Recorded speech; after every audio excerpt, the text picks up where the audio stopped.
जदि आपणकर आधार कार्ड हजि जाइछि किंबा आपण निजर आधार नंबर को मन ना तेबे चिंता करंतु नहीं। आज मुझे आपण मानक दुईटी सहज उपाय आपण मानक कहवाई जाऊँगी जहाँद्वारा आपण घरे बसिकी आपण आधार कार्ड को आप सहजरे जानीपारे।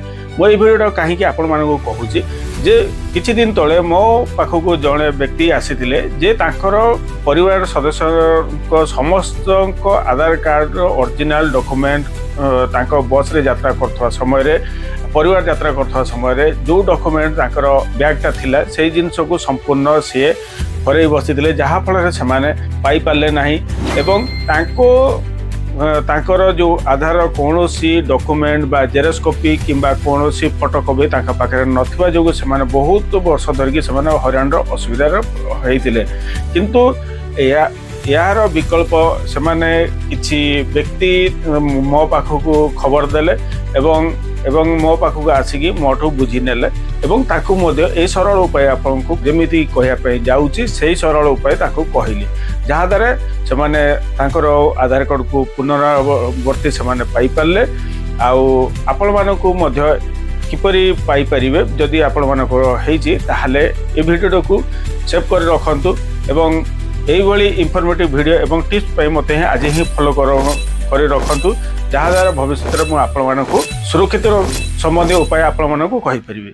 चलंतु बर्तमान आम किपरि आधार कार्ड को आम किपरि पाई परिबा नंबर से आपण मानक उपाय कहूची से आम मानक यूआईडी वेबसाइट माध्यम आम जाइए करिया को पड़िबो। से गूगल रे आमको लिखा पड़िबो यूआईडीआई लिखिकी आम सर्च करिया को पड़िबो।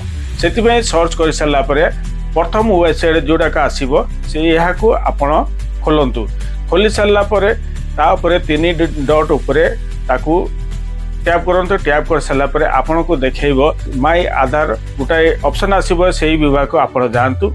तापर जाई सारापर आधार सर्विस उपरे आपण टैप करंतु।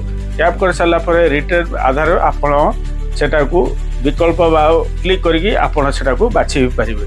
बाछि सारापर आपण आ गोटा पेज पळे आसीबो सेठारे आपण मानकर आधार थिबा पूर्ण नाम सेटा लिखि दियंतु निजर जन्म तारीख दे दियंतु एवं आधार सहित लिंक होइतिबा रजिस्टर नंबर मध्य सेठारे दे दियंतु।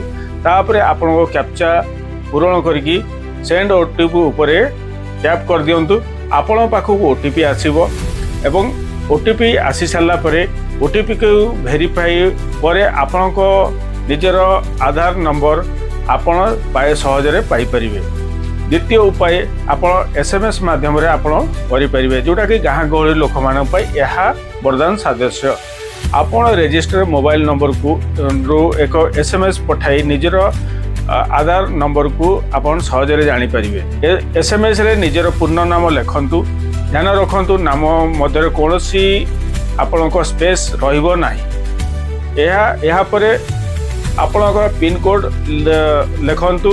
तापर निर्दिष्ट नंबर को एसएमएस ताहापर यही नंबर को आपण एसएमएस पठांतु आउ ताहापर यही नंबर रे आपण SMS पठांतु।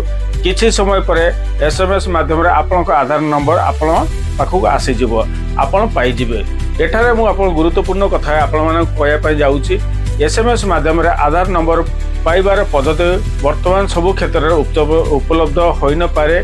Identification authority of India UIDAI रो अधिकृत वेबसाइट किंबा एम आधार आप व्यवहार करिकी आपण आधार नंबर किंबा एआईडीआई रे ट्रेड करि परिबे। जदि कौनसी संदेह थाए कमेंट रे पचारंतु मु निश्चित आपण को सहयोग करिवि।